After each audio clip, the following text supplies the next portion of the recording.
Mary Poppins and Cherry Tree Lane by P.L. Travers. It was Midsummer's Eve. This is the most magical night of the year. Many curious things can happen in it before it gives way to the dawn.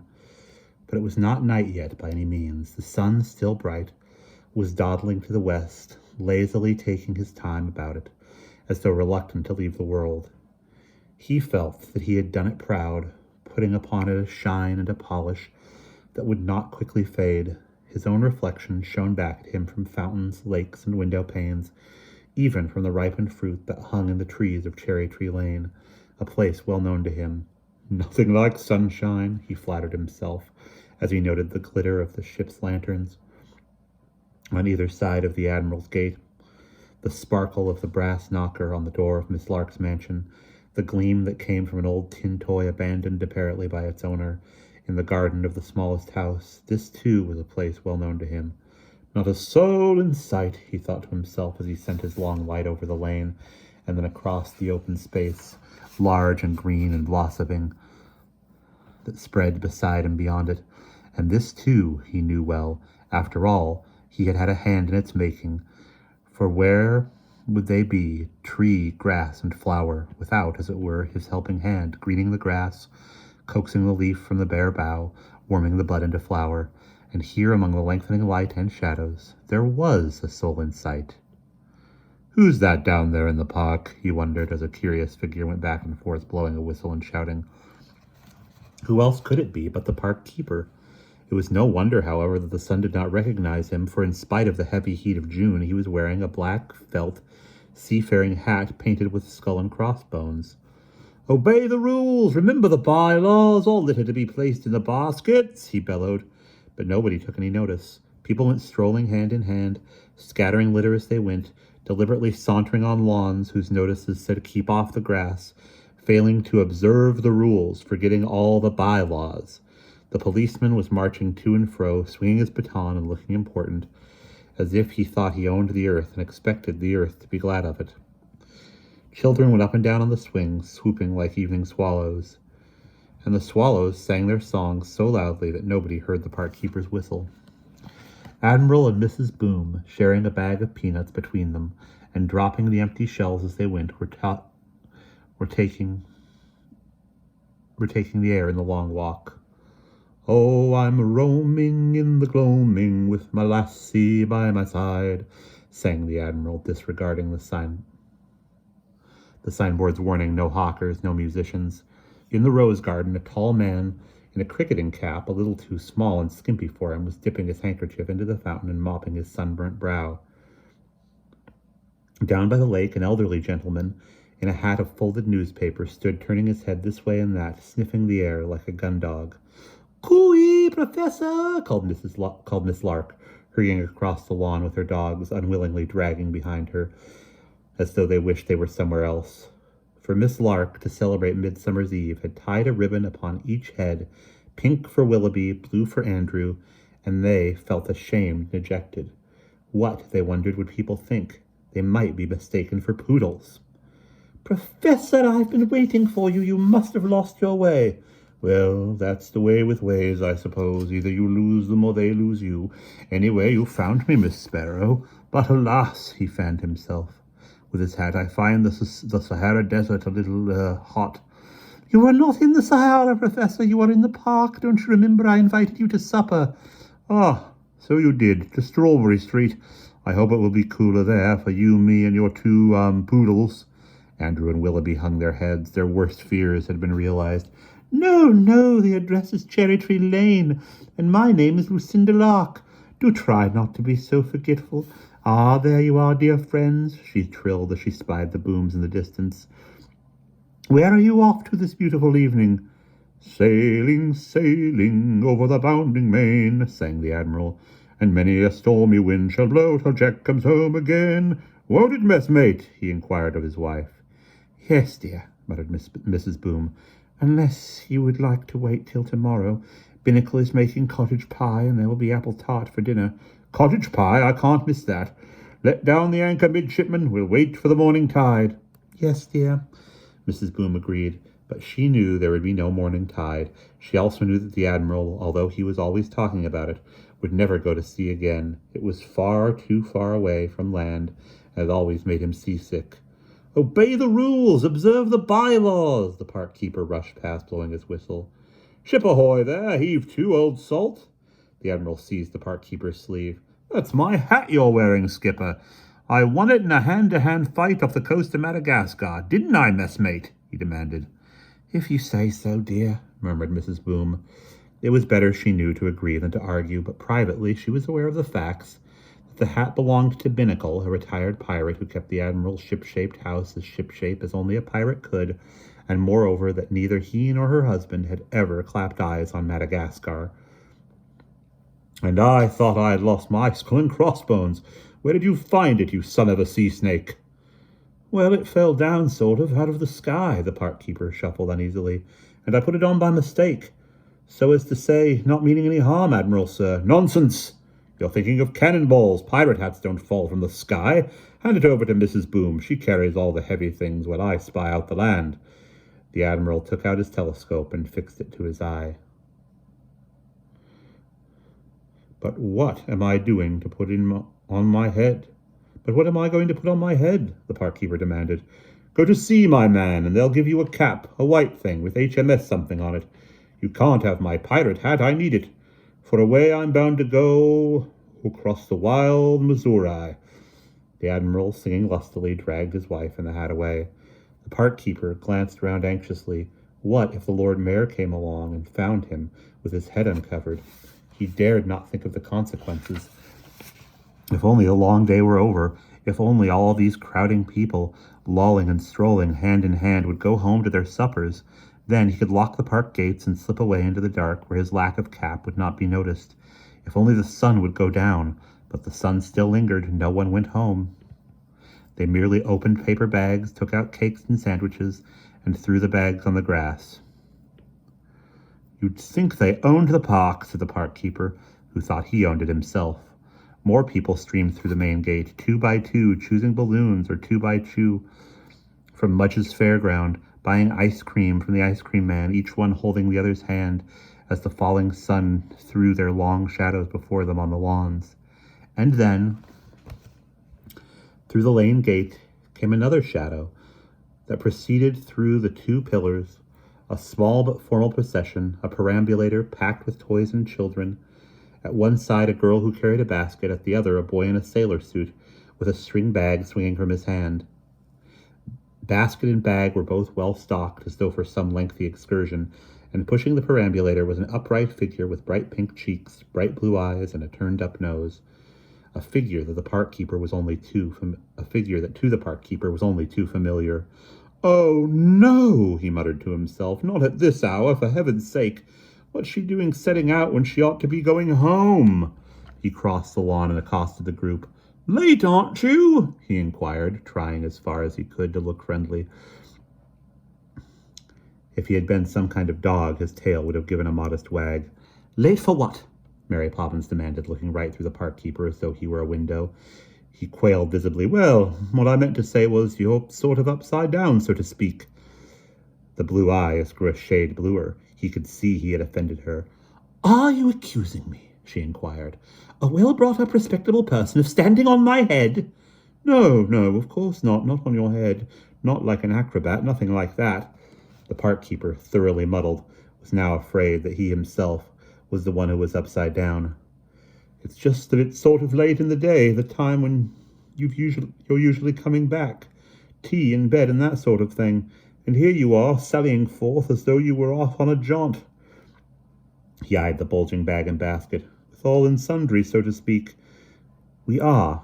We're having a We're having a picnic supper." Jane pointed to the basket. "There's plenty of everything in here.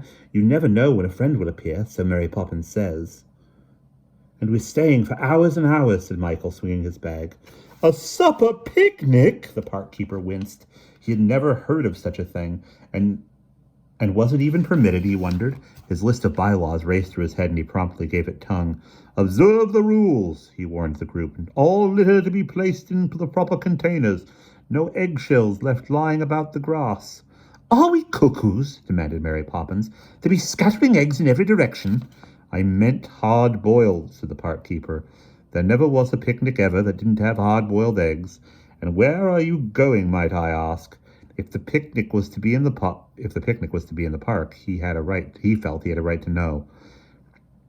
We're off to, Jane began eagerly. That will do, Jane, said Mary Poppins. We will not hobnob with strangers. But I'm no stranger, the park keeper stated. I'm here every day, and Sundays. You know me, I'm the park keeper. Then why aren't you wearing your hat? She demanded, giving the perambulator such a forceful push that if the park keeper had not jumped backward, it would have run over his foot. Step along, please, said Mary Poppins, and the little cavalcade stepped along, orderly and purposeful. The park keeper watched till it disappeared with a swish of Mary Poppins' new sprigged dress behind the rhododendrons. Hobnob, he spluttered. Who does she think she is, I wonder?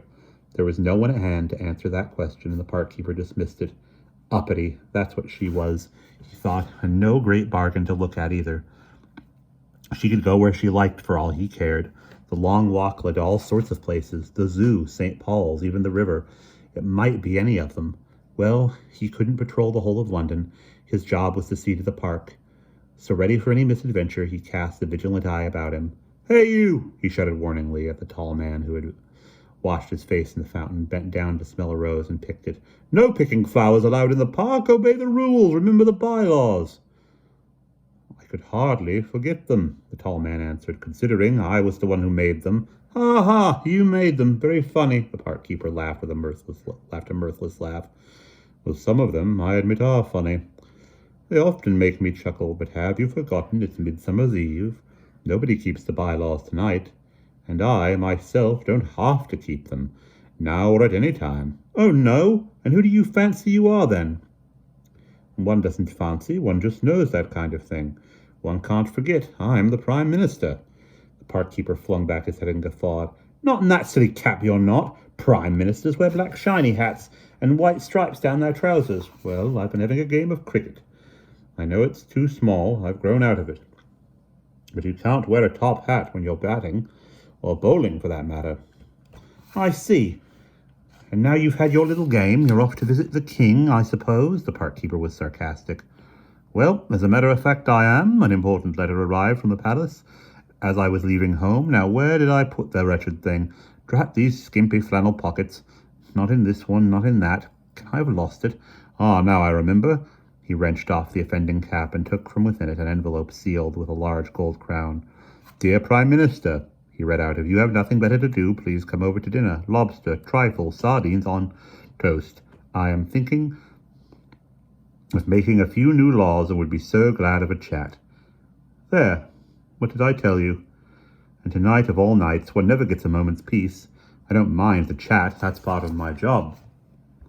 But I can't stand lobster. It upsets my digestion. Oh, well, I'll have to go, I suppose. Bylaws can always be bypassed, but laws have to be kept. Anyway, he said haughtily, folding his arms and looking important, what has it got to do with you? A perfect stranger accosting me and telling me not to pick the roses. That's the park keeper's business. I am the park keeper, said the park keeper, and shuddering from head to foot as he stared at the regal letter. He had made a terrible mistake, and he trembled to think where it might lead him. The Prime Minister lifted his monocle, screwed it firmly into his eye, and regarded the fellow before him. I am shocked, he said somberly, even stupefied, almost, I might say, speechless. A public servant in a public place, failing to array himself in the uniform provided. I don't know when I have been so displeased, and what, pray, have you done with your hat? I dropped it in a litter basket. A litter basket? A receptacle for orange peel? An employee of the county council who thinks so little of his hat that he throws it into a... Well, really, this kind of thing must not go on. It would bring the country to the verge of ruin. I shall speak to the Lord Mayor. Oh, please, Your Honour, it just happened. A little slip when my mind was elsewhere. I'll go through the litter tomorrow and find it. Not the Lord Mayor, Your Worship. Please think of my poor old mother. You should have thought of her yourself. Park keepers are paid to think, to keep their minds here, not elsewhere, and not to let things just happen. However, it is Midsummer's Eve, only once a year after all. The Prime Minister glanced at his watch. Dear me, it's far too late for conditions. You'll just have to solve the problem yourself. I must hurry home and change my trousers. He bent down to pick up his bat. You a married man? He inquired, glancing at the park keeper. No, my lord, my prime, no. Neither am I, a pity that. Not from my own point of view, of course, but I think there's someone dreaming of me, putting a bunch of herbs under her pillow. Lad's love, lavender, creeping Jenny, and not finding me, poor woman. Alas, alas, what a disappointment. Tonight of all nights, you understand. He strode off, swinging his bat and his rose, his white trousers riding up from his ankles, as though they had shrunk in the wash. The park keeper did not understand. Who would be disappointed and why? What was so special about tonight, except the fact that everyone seemed to be breaking the bylaws, using the public park as though it were their own backyard? Who could that be, he asked himself, as a curious figure, walking backwards, feet uncertainly feeling their way, came staggering through the lane gate. It was Ellen from number 17 Cherry Tree Lane, moving like a sleepwalker, eyes closed, arms outstretched before her, meandering over the newly tufted lawn that he had mown that morning. The park keeper braced himself. He would not stand meekly by while the rules were not only not being observed, but illegally flouted. Come what might, this was something he would have to deal with, even without a hat. His eyes fell on a small object lying limply beside the fountain. It was the Prime Minister's cricketing cap, left behind apparently when he hurried off to change his trousers. The park keeper seized it gratefully. At least his head would be covered. Look where you're going. Be careful, Miss Ellen. Beware of swings and seesaws and such. Steer clear of branches, borders, and baskets. He strode toward her, shouting his warnings. Slowly, carefully, sometimes sneezing, Ellen came back in his direction. Then, just as she was almost upon him, the policeman, suddenly spying her, neatly inserted himself between them, and Ellen landed with a bump against his blue serge jacket. Oh! She cried joyfully as she turned about and opened her eyes. I hoped it might be you, and it is. What if I'd made a mistake and bumped into the wrong one? What, indeed? The policeman beamed. But you didn't, and I'm the right one, see, and no mistake about it. It is a mistake to do things. It is a mistake to do things like that. You might have knocked someone over or got yourself a broken leg. And then who'd be to blame? Me. No backing allowed in a public park, the park keeper warned her sternly. But I have to. It's Midsummer's Eve. Achoo!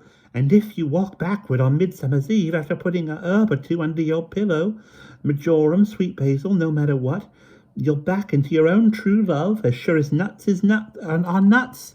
Unless it's a gooseberry bush. Achoo! And if it is, you have to wait till next year to try again, I mean. Well, I'm no gooseberry bush, am I? The policeman took her hand in his. So you won't have to wait till next year, will you? He tucked his arm through hers. But what if you never bump into someone? What if it's always a gooseberry bush? The park keeper demanded. It might be an old wives' tale she was telling. But with these, he knew you had to be careful. Unwise to make mock of them. They were apt to turn out to be true. Oh, it's got to be somebody. Achoo! There aren't all that many gooseberry bushes. And then there's the cucumber, don't forget. What cucumber? Was this some further silliness? Were they trying to make a fool of him? You don't know anything, do you? Said Ellen. Didn't your grandmother tell you nothing? Mine told it to me, and hers told her, and her grandmother told it to her. And away, right back to Adam. He had been right, the park keeper thought. It was an old wives' tale. Well, this is what you do, said Ellen. You rub the juice behind your ears, close your eyes, put out your arms, and then start walking backwards. It might be a long time or a short. Achoo! She paused to blow her nose. But at last, if you're lucky, you meet your true love. She gave the policeman a blushing glance. It's witchy, she added. Very witchy, but you'll see it's worth it. Nothing like cucumber, the policeman grinned. Luckiest vegetable in the world. Well, you've met yours and I've met mine, so the next thing is to name the day. How about next Thursday? He took Ellen firmly by the hand and led her away across the grass, tossing aside as he did so a spill of toffee paper. The park keeper sighed and picked it up and gazed after the lovers. What was to be his lot, he wondered. The world went strolling past in pairs, 2 by 2, hand in hand. Would such a thing ever happen to him? He had herbs tucked under someone's pillow. Had herbs been tucked under someone's pillow in the hope of meeting Frederick Smith, the park keeper? Would anyone, Snow White, say, or Cinderella, hide her face in his serge jacket? The sun had now laggardly slipped away, leaving behind the long blue twilight, not day, not night, but something in between, the hour that is thronged with fate. The Prime Minister had disappeared and was even now very likely taking his top hat out of its hat box. Everyone else, apparently, was bent on their own affairs, even if those very affairs were ruining the park. No one, as far as the park keeper could see, was looking in his direction. What if? It was nonsense, of course, but what if he gave the thing a try? It certainly wouldn't do any harm, and it might, oh, it might, he crossed his fingers. Straightening his blue flannel cap, the park keeper glanced furtively round, slipped a hand into his pocket, and brought out the crumbling remains of his lunch, a scrap of cucumber sandwich. Cautiously, stealthily, he rubbed the scrap beneath each ear and felt the juice of the cucumbers that trickled down into his collar. He summoned up his determination and drew a long, deep breath. "Good luck, Fred," he said to himself. Then he closed his eyes, stretched his arms in front of him, and began to walk slowly backward. Easy now, step by step, he gave himself to the twilight. He seemed to be in another world. The park he knew had dissolved itself into darkness behind his eyes. Voices that had been near and lively grew faint and faded away. Distant music was wafted to him by people singing in chorus. Old songs he seemed to have known as a boy, dreamy, gentle as lullabies, and somewhere a hurdy-gurdy was playing. Bert, the matchman, of course. No musicians allowed in the park. But now the bylaws would have to wait. He had something else to do. From the right, or was it left of him, came the sound of splashing water. Oh, why wouldn't people look at the notice? No swimming permitted in the lake. But perhaps it was just the fish rising, which was what they did at this hour of the day. You couldn't really blame them for that. Fish, after all, can't read. On. His feet felt the bending grass beneath them and the spreading roots of trees. The scent of dandelions rose to his nose. Something like dandelions brushed his boots. Where was he? In the wild garden? He could not tell and dared not look. If he opened his eyes, he might break the spell. On, backwards. His destiny was leading him. And now, about him were whispering voices, rustling and stirring and stifled laughter. "Hurry, you boys," surged a man's deep voice that seemed to come from far above him. "We haven't got much time." Good heavens, thought the park keeper. Were people actually up in the trees, breaking the branches, as well as the bylaws? Never mind. He had to go on. "We're coming," piping voices answered from the height of the park keeper's shoulder. "It's the others who are lagging behind. Come on, Foxy, and you too, Bear. Why must you always be such a slow coach?" Foxes, bears, the park keeper trembled. Could it be that the keeper of the zoological gardens, bewitched by this thing called Midsummer's Eve, had left the cages open? Might he himself at any moment be confronted with a jungle beast, a tiger burning bright? "Oh, help!" he cried, leaping aside as a furry form brushed his ankle. Not a tiger, he thought, too small and fleecy. A rabbit. It must be a wild rabbit. No rabbits allowed in public parks. He would set a trap tomorrow. There were scurryings now all about him, and a sudden swoop and clap of wings as an airy shape flew past. Something that felt like cherry stone rapped on his cap and bounced away.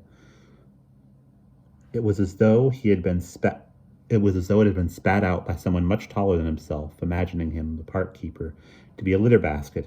He was humming this someone as he strode by, a refrain that sounded familiar. Could it perhaps be Pop Goes the Weasel? If so, it was out of tune. The humming died away behind him. All was silent. The world was still. His footsteps, the only thing that moved. The park keeper felt lost and lonely. His outstretched arms were beginning to ache. His eyes were weary of seeing nothing. Even so, back and back he went. All things come to an end, he knew, and he would not fail whoever it was who was dreaming her midsummer dream. Blindly stumbling backwards, and after hours, it seemed, and miles, was he even still in the park? He heard about him a distant murmur, nothing festive, no great clamor, merely the friendly, sociable chatter of people at one with each other. The murmur grew louder as he neared it. Somebody laughed, voices were raised and then lowered, conversation went back and forth. How beautiful, the park keeper thought, was the sound of human gossip. Whoever these people were, he was sure the longed-for she would be among them. At last, his fate was upon him. The time had come when he, Fred Smith, like everybody else in the world, would go hand in hand, 2 by 2. Nearer and nearer came the voices. How many more backward steps were needed? 3 would do it, the park keeper thought. He took them slowly. 1, 2, 3, and suddenly, bump! There she was. His spine sensed the shape of a curving shoulder, slender and warm, and his heart leapt. All he need do was turn and face her. He swiveled round upon his heel, and a firm hand thrust him sideways. "I'll thank you not to behave like a cart-horse. I am not a lamp-post," said Mary Poppins. The voice was only too well known, and the park keeper, still with his eyes closed, let out a cry of protest. "Never no luck for me," he wailed. "I might have known it wouldn't work. Here I come, looking for my true love, and I have to bump into a gooseberry bush." A cackle of laughter rent the air. "Some gooseberry bush," jeered another voice he would rather not have heard. With a groan, the park keeper opened his eyes, and as though unwilling to believe what they told him, he hurriedly closed them again. He was in the herb garden, he realized, with its marble seats and its paved path round a square of chamomile lawn. There was nothing new in that, of course. He had planned and planted it himself, but now, on the sward he had mown so often, among the remains of a recent picnic, eggshells, cake, sausage rolls were Mary Poppins and the bank's children, Mrs. Corey and her 2 daughters, and his own mother sitting on one of the seats, smiling her welcoming smile. Nothing new in all that either, but he had seen, yes, he had indeed, he could not deny his own eyes, a bear sitting snugly beside the hedge, licking a trumpet of honeysuckle, a fox on its hind legs picking the foxgloves, and a hare in the parsley patch. And as if all this were not enough, Jane and Michael, wearing wreaths of green, together with 2 unknown boys, scantily clad and similarly crowned, were plucking armfuls of herbs. A big man, armed with a club and dressed in strips of leather, a studded belt about his waist, and a lion skin round his shoulders, was decking Mary Poppins' ear with a double stem of cherries. And a large bird, perched on a bough above her, this to him was the last straw, was being regaled by the bird woman with a sprig of flowering fennel. "Mother, how could you?" the park keeper cried. "No picking of herbs allowed in the park. You know the bylaws, and you break them." This was the first time she had failed him, and he felt like he could never forgive her. "Well, you've got to make allowances, lad. He only comes down once a year." "I'm not allowed allowances, Mum. The birds are coming down all the time. They can't make nests up there in the sky after all. It stands to reason." "Nothing stands to reason, Fred. Not tonight, it doesn't." She glanced from the birds to the animals. "Well, it isn't very reasonable to come and get the things you need. Well, isn't it very reasonable to come and get the things you need? I would," said Michael stoutly. "But how did they get here to get what they need? Somebody let them out of the zoo. The cages had been unlocked," the park keeper was sure of it. No, they came down with Castor and Pollux." Jane waved her hand at the 2 boys as she plucked a spray of Solomon's seal and tucked it into her looped-up skirt. "Castor and Pollux get along. They're characters in a story. Lily white boys turned into stars. Tamed horses, that's what they did. I read it when I was a boy." "And we came down with Orion," said the boys, speaking as though with a single voice. "We came to get fresh herbs for our horse, and he to pick cherries in the lane. He always does on Midsummer's Eve." "Oh, does he indeed?" The park keeper smiled a withering smile. "Just descends like out of the sky. And what belongs to the county council? And what do you take me for, then, an April fool in the middle of June? Orion's up there, like he always is." He flung up a pointing finger. "Where?" demanded the big man. "Show me." The park keeper craned his head backwards, but all he could see was emptiness, a large, vacant, unanswering sky, blue as the bloom on a plum. "Well, you'll have to wait. It's not dark enough yet, but he'll be there. Don't you worry, up there where he belongs. Mrs. Corey let out a cackle of laughter. Who's worrying? She shrieked. You're right, said the big man with a sigh, as he sat down on a marble seat and laid his club beside him. Orion will be where he belongs. He can't do otherwise, poor chap. He took a cherry out of the hoard in his hand, ate it, and spat out the stone. But not yet. Ah, no, not yet. There's still a little time. Well, you'd better get where you belong, a circus tent, I wouldn't wonder, with all that fol-de-rol fancy dress. And you, the park keeper waved at the boys, tightrope walkers, or I'm a Dutchman. You're a Dutchman, then. We're gallopers. The boys burst into a peal of laughter. One thing or the other, it makes no difference. One thing or the other, it makes no difference. Leave the leaves, and I'll burn them tomorrow. We don't want no ragamuffins here. They're not ragamuffins. Oh, can't you see? Jane was almost in tears. But what will Pegasus do? Cried Michael angrily, stamping his foot.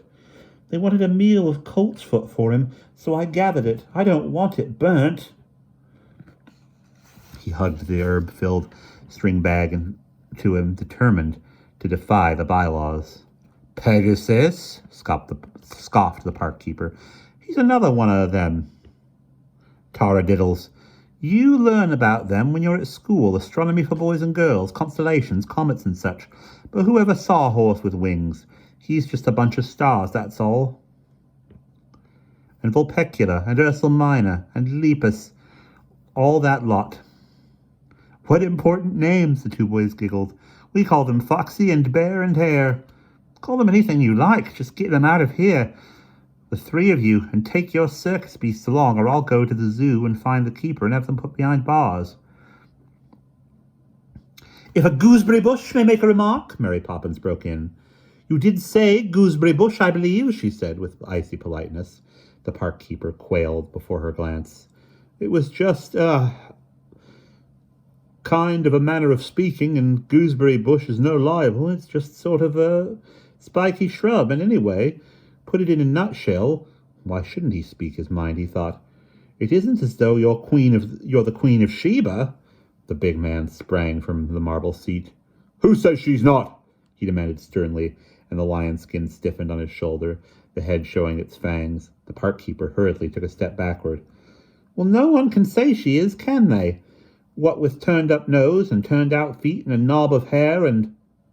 What's wrong with them?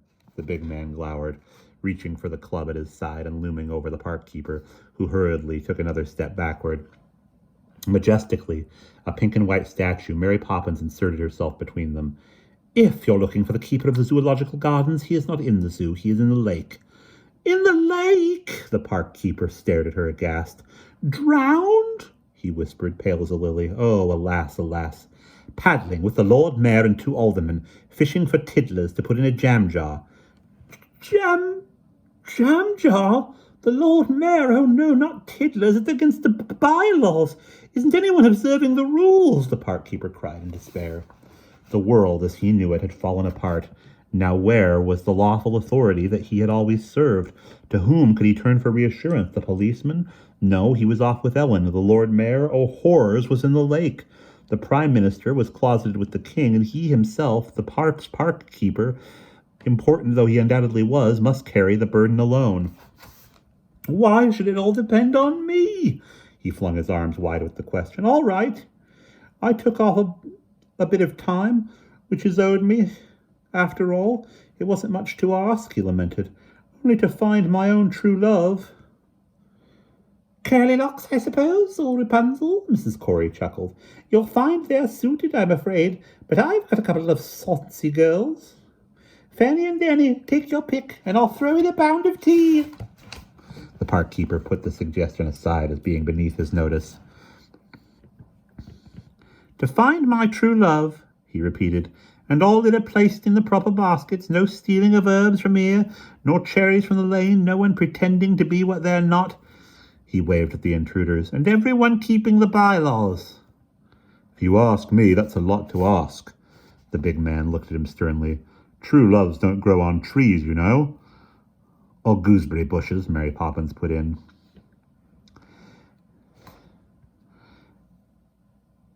And what are cherries but for eating? Herbs, too, if it comes to that. The big man swallowed another cherry and spat out another stone.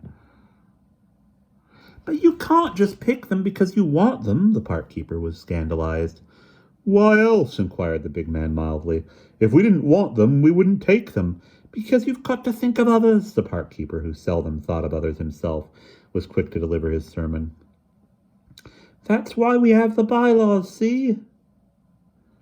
Well, we are the others, all of us. So are you, my man. Me? The park keeper was indignant. I'm not somebody else, not me. Of course you are. Everybody's somebody else to someone. And what harm have the wild beasts done? A few green leaves one day in the year? It's true they're not used to bylaws. We don't have them up there, thank goodness, the big man nodded at the sky. And for pretending to be what we're not, or what you presume to think we're not, how about yourself? Making all this fuss and pother, meddling in things that don't concern you, isn't it rather presumptuous? You're behaving as though you owned the place. Why not look after your own affairs and leave the park to the park keeper? He seems a sensible sort of chap. I always enjoy looking down at him, mowing the lawns, putting waste paper into containers, faithfully going about his job. The park keeper stared. But it's my job he's going about. I mean, I'm going about. Don't you see? He's me. Who's you? Him. I mean me. I'm the park keeper. Excuse me. Nonsense, I've seen him often enough. A decent young fellow, neat and natty. Wears a peaked cap with PK on it, not a silly little blue flannel topknot. The park keeper clapped his hands on his head. The Prime Minister's cap, he had quite forgotten. Perhaps he should never have worn it. Look here, he said with the fearful calm of one who was near his wit's end. I'm the same man, aren't I, whatever my cap? Surely it was obvious. Had the circus people no brains at all? Well, are you? Only you can give an answer to that, and it's not an easy answer. I wonder. The big man was suddenly thoughtful. I wonder, would I be the same person without my belt and lion skin? And your club, and your faithful dog star. Don't forget Sirius, Orion. The two boys laughed and teased him. Sirius can't come down with us, they explained to Jane and Michael. He's chasing all the cats in the lane. Oh, yes. The fellow has a point, even so, the big man went on. I can't believe the keeper I know, that watchful, conscientious servant, would go walking backward through the park, eyes closed, hands outstretched, and bits of crust behind his ears. And on top of that, without a by your leave or a I beg your pardon, go bumping into an elegant lady as though she were a lamppost. The park keeper put his hands to his ears. It was true. They were decked with scraps of sandwich. Well, he blushed, how was I to know she was there? And it wasn't the bread that was important. What I wanted was a cucumber. A proper park keeper doesn't go about bumping, and he knows how to get just what he wants. If cucumber, then why bread? You should be more precise. I know what I want, said a voice from the hedge. A little of something sweet. Have a finger, Mrs. Corey shrieked, and she broke off one from her left hand and offered it to the bear. Don't worry, it will grow again. His small eyes widened in surprise. Barley sugar, he exclaimed with delight and stuffed it into his mouth. Nothing for nothing, said Mrs. Corey. Put a shine on my coat for luck. The bear put his paw upon her collar. It'll shine when it's time. Just wait, he said.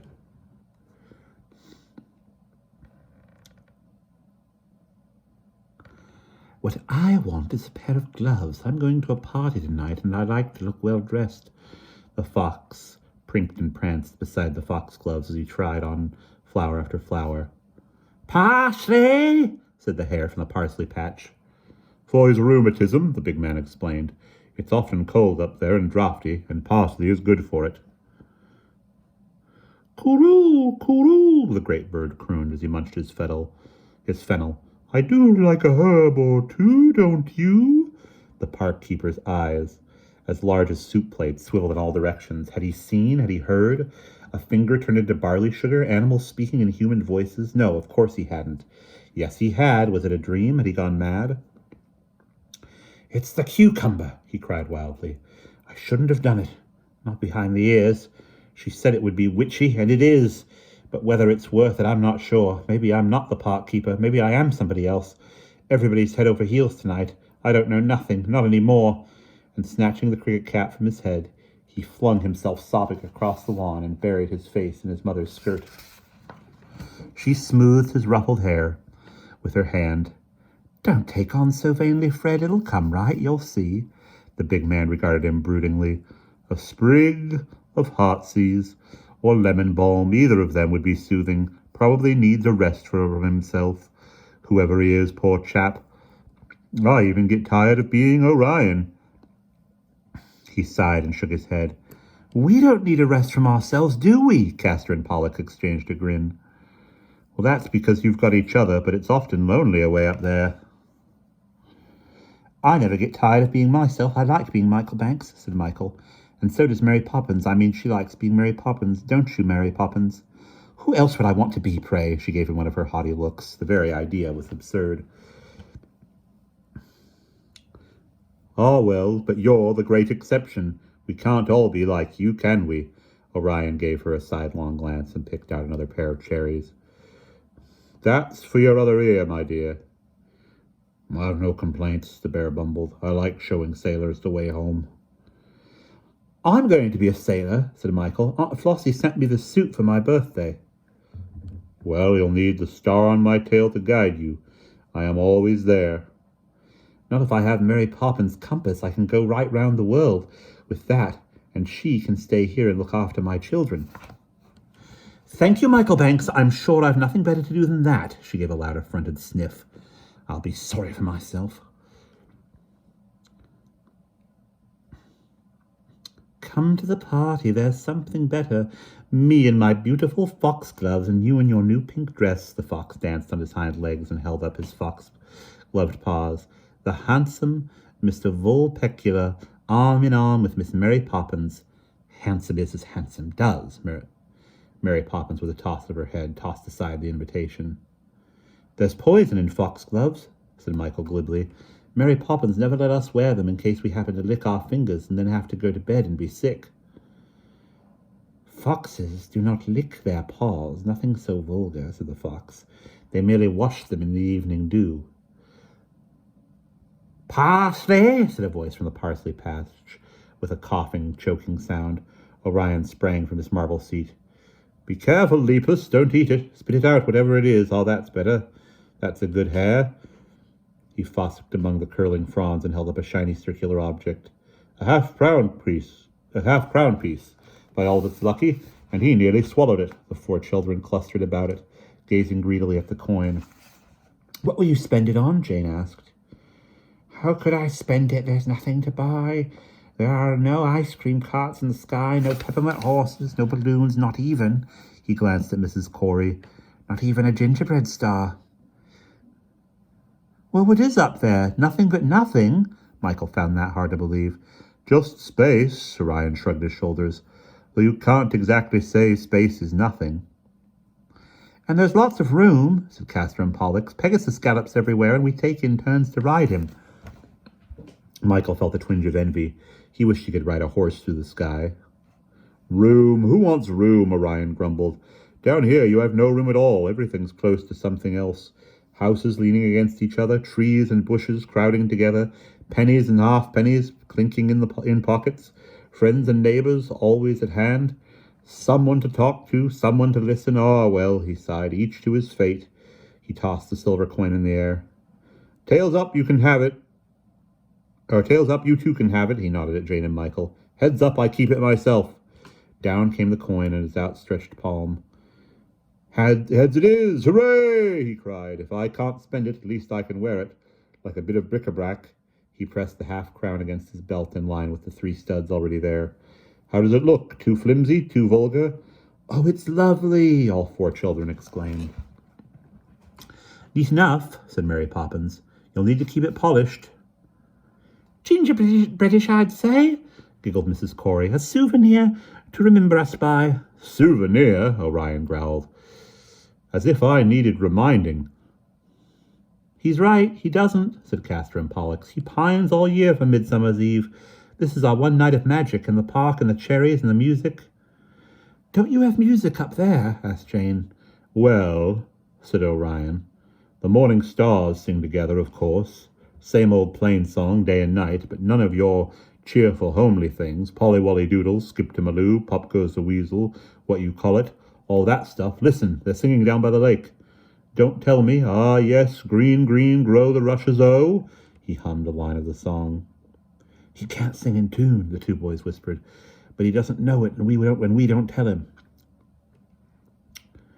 And then there's the music of the spheres, a sort of steady droning sound, rather like that spinning thing I saw you with today. My humming top, I'll get it, said Jane. She ran to the perambulator that was like an overcrowded bird's nest, with John and Barbara and Annabelle asleep on each other's shoulders. Jane thrust her in her hand and rummaged among them. It's not here. Oh, I've lost my top. No, you haven't, said a gloomy voice, as a thin man and a fat woman came hand in hand into the garden. It fell out on the long walk, and we found it as we came by. It's Mr. and Mrs. Turvey, cried Michael as he dashed away to greet them. Well, it may be, and it may not. You can't be certain of anything, not today, you can't. You think you're this, and you find you're that.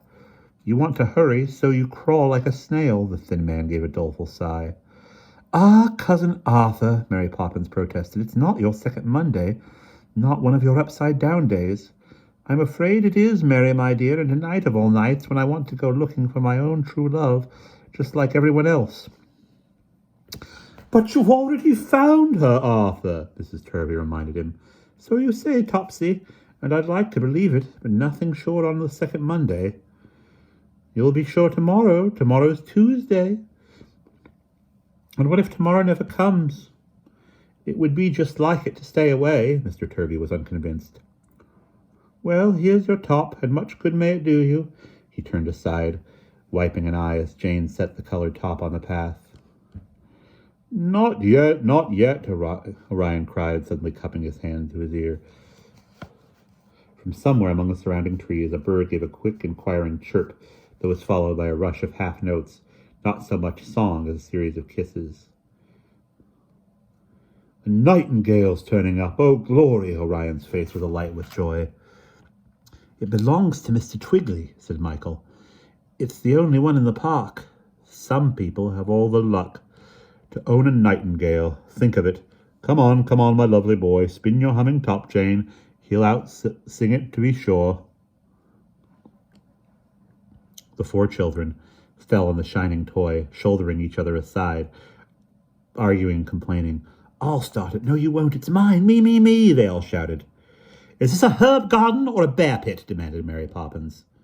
Certainly not a bear pit. Bears are better behaved, said the bear.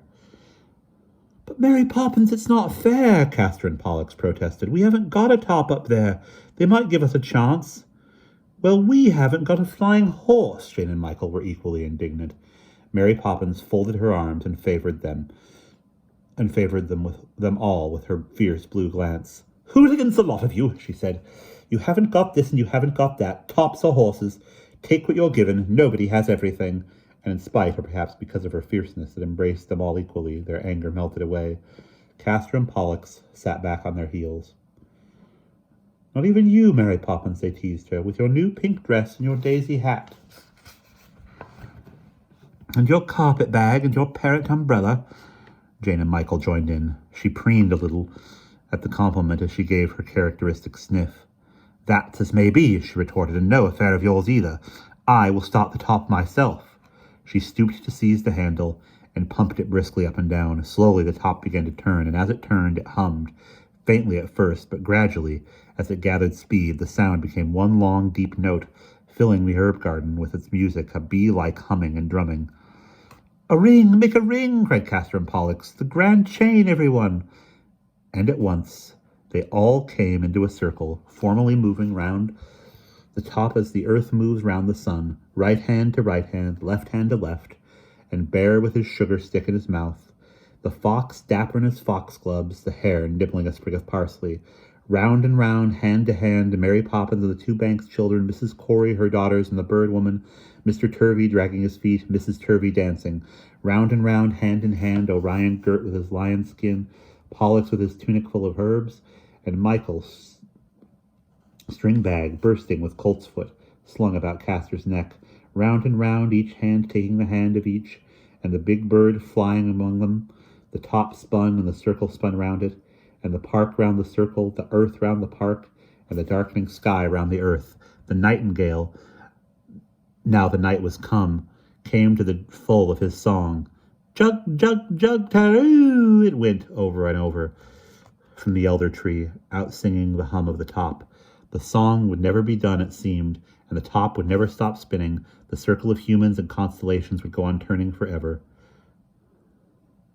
But suddenly, the bird was silent, and the top, with a last musical cry, slowed down and toppled sideways. Clang! The tin shape crashed upon the flagstones, and the park keeper sat with a start. He rubbed his eyes as though waking from sleep. Where was he? What had been happening? He had hidden himself from the fading day and all its unbearable problems, and now the day had disappeared. It had passed through its long blue twilight hour, and had almost become the night. But that was not all. The herb garden, as he knew it so well, was now another garden. There in a ring were people he knew, the familiar, solid, and substantial shapes of Mary Poppins and her charges, Mrs. Corey and her 2 large daughters, his mother in her shabby shawl. But who were the others? The bevy of transparent figures, all creatures that seemed to be made of light, insubstantial, luminous boys hand in hand with substantial children, a man in lion skin, bright as the sun, bending toward Mary Poppins, a bear and a hare, both shimmering, a big bird lifting wings of light, a sparkling fox with flowers on his paws, and suddenly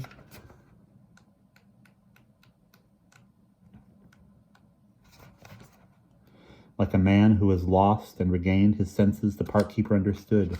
He had known these figures when he was a boy, and many more besides, and he had forgotten what he had known, denied it, made it a thing of naught, something he sneered at. He put his hands up to his eyes to hide the springing tears, and we will pause there.